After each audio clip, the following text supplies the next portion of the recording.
की इस वीडियो में हम लोग देखने वाले हैं क्लास 10 का बहुत ही interesting chapter 3 pair of linear equations in two variables.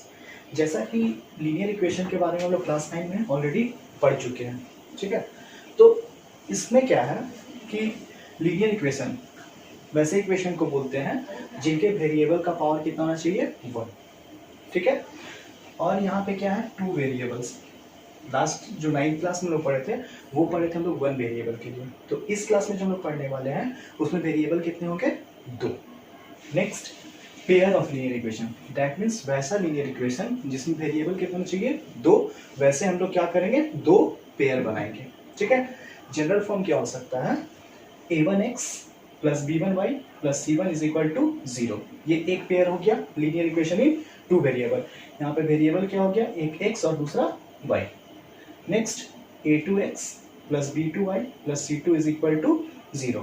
Here also variable is x and y. In the equation a1, b1, c1 and a2, b2, c2 are any real numbers.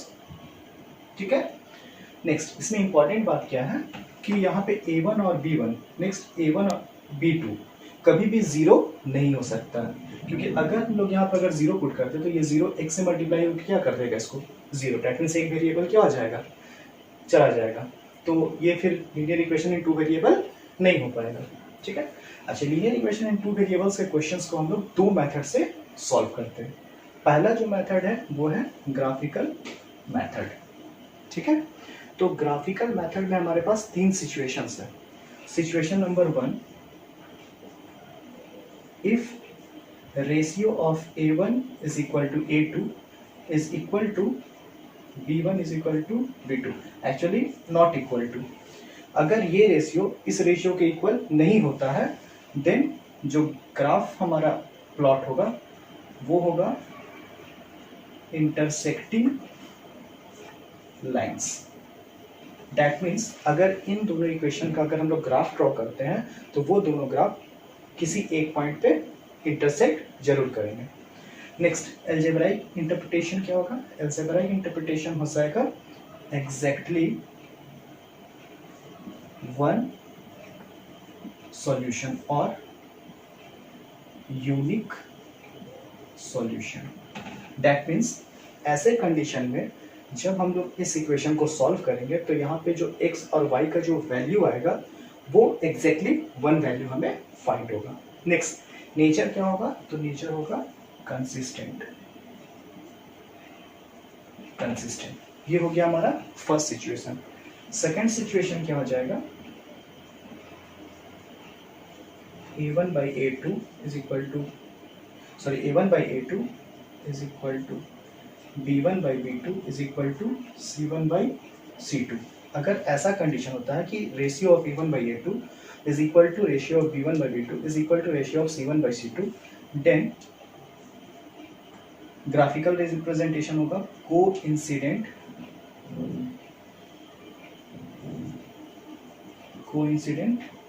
Lines, ठीक है। Coincident lines, जैसे intersecting lines के लिए कैसे कर सकते हैं, ये हो गया अगर हमारा लाइन 1 और ये हो गया लाइन 2, कहीं ना कहीं एक जगह पे ये क्या करेगा, इंटरसेक्ट करेगा। इसके लिए क्या बोल सकते हैं कि अगर ये हमारा लाइन 1 है, ठीक है, तो इसी के ऊपर एक लाइन 2 कोइंसिडेंट हो जाएगा, ठीक है। इसमें क्या हो जाएगा, इनफाइनाइट मेनी सॉल्यूशन। इसके बहुत सारे सॉल्यूशन सेट हमें मिलेंगे। क्यों मिलेंगे, क्योंकि इस पॉइंट को ही बोलेंगे तो यहाँ पे भी एक x और y का वैल्यू मिलेगा, इस पॉइंट में भी एक x और y का वैल्यू मिलेगा, इस पॉइंट में मिलेगा। इस तरह के बहुत सारे इनफाइनाइट पॉइंट्स हमें फाइंड हो जाएंगे। नेक्स्ट, इसका नेचर क्या होगा, ये भी कैसा होगा, कंसिस्टेंट, ठीक है। Next and third one is ratio of a1 by a2, ratio of b1 by b2, ratio of c1 by c2। ऐसे कंडीशन में जब a1 by a2 is equal to b1 by b2 but not equal to c1 by c2 होता है तो ऐसे condition में क्या होगा, ग्राफ पैरेलल लाइन्स हैं फाइंड होगा। दैट मीन्स अगर ये कोई लाइन L1 है इसी के पैरेलल कोई दूसरा लाइन हो जाएगा L2, ठीक है। एल्जेब्राइक इंटरप्रिटेशन क्या होगा, चूंकि इन दोनों लाइन ने कहीं भी एक दूसरे को इंटरसेक्ट नहीं किया है, दैट मीन्स नो सॉल्यूशन। यहाँ पे कोई भी सॉल्यूशन सेट हमें नहीं मिलेगा, ठीक है। और नेचर क्या हो जाएगा इसका, कंसिस्टेंट। नाउ और second method is method number 2 is algebraic method. Algebraic method, इस एल्जेब्रिक मेथड के अंडर 3 है। नंबर 1 है सब्स्टिट्यूशन, सब्स्टिट्यूशन मेथड, ठीक है। नंबर 2 जो है वो है elimination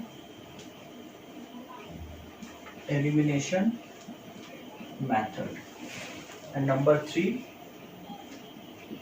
is cross multiplication method, ठीक है। इन तीनों के लिए हम लोग एक क्वेश्चन लेते हैं और तीनों को अलग अलग, मतलब एक सब्स्टिट्यूशन मेथड, उसी क्वेश्चन में एलिमिनेशन मेथड, उसी क्वेश्चन में हम लोग क्रॉस मल्टीप्लिकेशन मेथड अप्लाई करेंगे और तीनों में आंसर हमें क्या मिलना चाहिए, सेम, ठीक है। तो मेथड डिस्कस करते हैं, क्वेश्चन लेते हैं। Let's say x plus y is equal to 14, ठीक है, one linear equation. And second linear equation is x minus y is equal to 4, ठीक है। जैसा कि हमें नाम से ही पता चला, सब्स्टिट्यूशन मीन्स क्या करना, सब्स्टिट्यूट करना, वैल्यू को क्या करना होगा, सब्स्टिट्यूट करना पड़ेगा। तो किसी भी एक इक्वेशन से हम लोग किसी भी एक वेरिएबल का वैल्यू फाइंड करेंगे, उसको दूसरे इक्वेशन में पुट कर देंगे। जैसे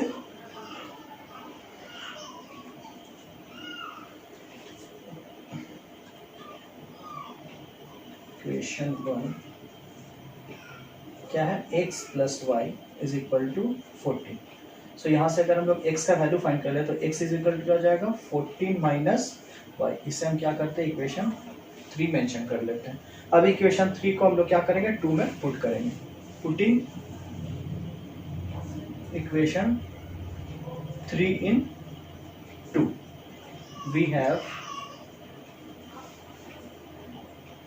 सेकेंड इक्वेशन का था हमारे पास x minus y is equal to 4। So in the place of x we have to write 14 minus y. So 14 minus y is equal to 4. 14 minus y means minus 2y is equal to 4. So minus 2y is equal to 4. और इस 14 को अगर हम लोग right hand side में लेके आते हैं तो minus 14.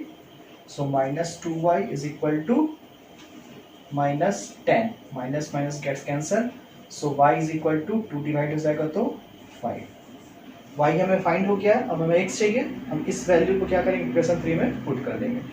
Putting in equation 3, so x is equal to 14 minus, in the place of y we have to put 5, so 14 minus 5 is 9, ठीक है। तो x हमें मिल गया 9 एंड y क्या हो गया 5। अब इसी क्वेश्चन को हम लोग सेकेंड मेथड से करते हैं, जो कि क्या है हमारा, एलिमिनेशन मेथड। एलिमिनेशन मेथड भी नाम से पता चल रहा है कि इस मेथड में क्या करना, हमें एलिमिनेट करना पड़ेगा, ठीक है।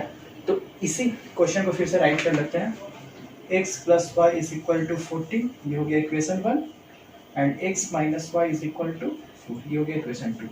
अब हम क्या करेंगे इस मेथड में कि यहाँ पे हमारे पास वेरिएबल कितने हैं, 2। इन 2 वेरिएबल में से किसी एक वेरिएबल को हम लोग क्या करेंगे, एलिमिनेट कर लेंगे, ठीक है। एलिमिनेट करने का क्या प्रोसेस है, ठीक है।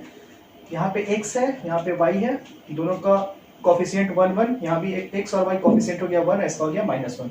इन दोनों इक्वेशन को अगर हम लोग ऐड कर लेते हैं तो ये y क्या हो जाएगा, आपस में कैंसिल हो जाएगा, ठीक है। तो क्या लिखेंगे, adding equation 1 and 2।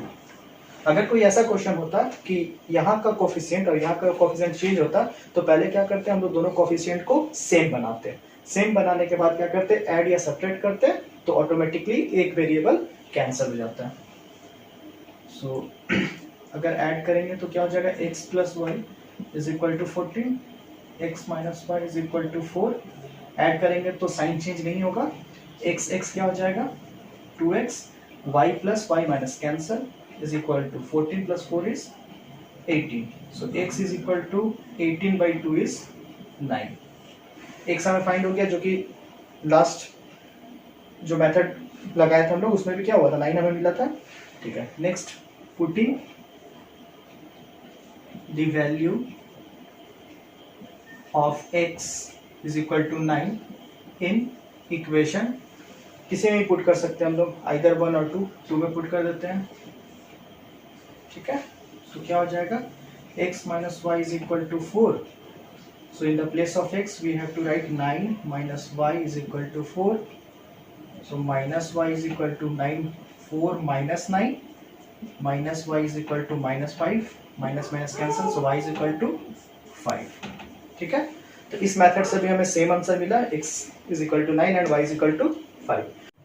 So next is cross multiplication method. So cross multiplication method को सॉल्व करने से पहले जो भी इक्वेशन हमारे पास होगा उसे हम लोग जनरल फॉर्म में लिख लेंगे। जैसे ये क्या आ जाएगा, x plus y minus 14 is equal to 0, ये इक्वेशन 1 हो गया। Next x minus y minus 4 is equal to 0, ये इक्वेशन 2 हो गया। ठीक है, अच्छा, क्रॉस मल्टीप्लिकेशन के लिए हमारे पास फॉर्मूला भी है जो बुक में अवेलेबल है, बट मैं सजेस्ट करूंगा कि आप फॉर्मूला से बेटर है कि आप फॉर्मूला खुद से डिराइव करो।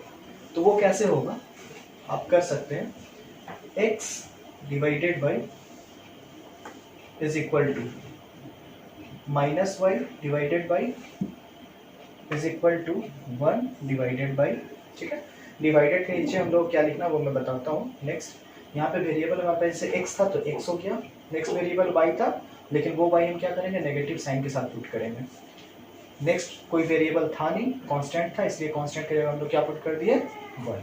अब हमें फॉर्मूला कैसे बनाना है, जब इसके नीचे वाले पार्ट को हम लोग को पुट करना है तो हम लोग क्या करेंगे, चूंकि वेरिएबल x है तो x वाले पार्ट को हम लोग हाइड कर देंगे। हाइड करने के बाद, ये हाइड करने के बाद y का कोफिशिएंट दिखाई दे रहा है, यहाँ पे कांस्टेंट हो गया, यहाँ पे y का कोफिशिएंट दिखाई दे रहा है और यहाँ पे क्या है, एक कांस्टेंट है। ठीक है, तो सबसे पहले ये वाले को हम बोलेंगे प्रिंसिपल डायगोनल और इसको बोलेंगे हम लोग सेकेंडरी डायगोनल। समझ में आ रहा है, ये वाला हो गया हमारा प्रिंसिपल डायगोनल, ये हो गया हमारा सेकेंडरी डायगोनल।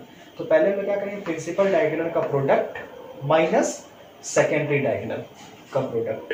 ठीक है, तो कैसे लिखेंगे हम लोग प्रिंसिपल डायगोनल का प्रोडक्ट, यहाँ पे y का कोफिशिएंट क्या है 1, यहाँ पे क्या है माइनस 4, फिर फॉर्मूला के हिसाब से यहाँ पे क्या आ जाएगा माइनस। नेक्स्ट सेकेंडरी डायगोनल क्या है हमारे पास, ये है सेकेंडरी डायगोनल का कोफिशिएंट, ये क्या हो गया y का -1 इंटू ये क्या हो गया -14। ठीक है, उसी तरह y के लिए जब लिखेंगे तो हम लोग क्या करेंगे, y को हाइड कर देंगे। y को हाइड करते हैं, अगर y को अगर हम लोग हाइड कर देते हैं तो फिर principal diagonal into secondary diagonal, तो प्रिंसिपल डायगोनल यहाँ पे कोफिशिएंट क्या 1 इंटू -4, सो 1 इंटू -4, यहाँ पे फॉर्मूला का माइनस आ जाएगा। नेक्स्ट सेकेंडरी डायगोनल में क्या हो गया 1 इंटू -14, 1 इंटू -14। नेक्स्ट जब कांस्टेंट की बारी आएगी तो कांस्टेंट को हाइड करेंगे और फिर वही principal diagonal minus secondary diagonal, तो प्रिंसिपल डायगोनल क्या हो जाएगा 1 इंटू -1, 1 इंटू -1, फिर फॉर्मूला के हिसाब से यहाँ पे माइनस हो जाएगा। फिर सेकेंडरी डायगोनल क्या हो जाएगा 1 इंटू कोफिशिएंट ऑफ y क्या है 1, तो 1 इंटू 1। ठीक है, सॉल्व कर लेते हैं इसको बस। x 4 1 जा 4, लेकिन negative sign, so minus minus minus plus and minus is minus, 14 1 जा 14 is equal to minus y by 4 1 जा -4 plus minus minus plus, so 14 1 जा 14। नेक्स्ट 1 डिवाइडेड बाई 1 1 जा -1 एंड 1 1 जा 1, यहाँ पे साइन क्या माइनस।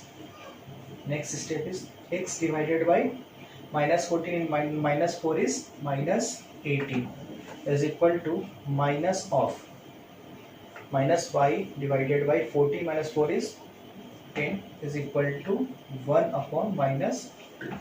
सो हमें ये फाइंड हो गया, ये रेशियोज फाइंड होगा। ठीक है, अब अगर हमें x का वैल्यू चाहिए तो हम लोग क्या करेंगे, इस टर्म को इस टर्म के साथ इक्वेट कर देंगे तो हमें x का वैल्यू मिल जाएगा। y चाहिए होगा तो हम इस टर्म को इसके साथ इक्वेट कर देंगे। ठीक है, कैसे करेंगे equate, x minus 18 is equal to 1 by minus 2।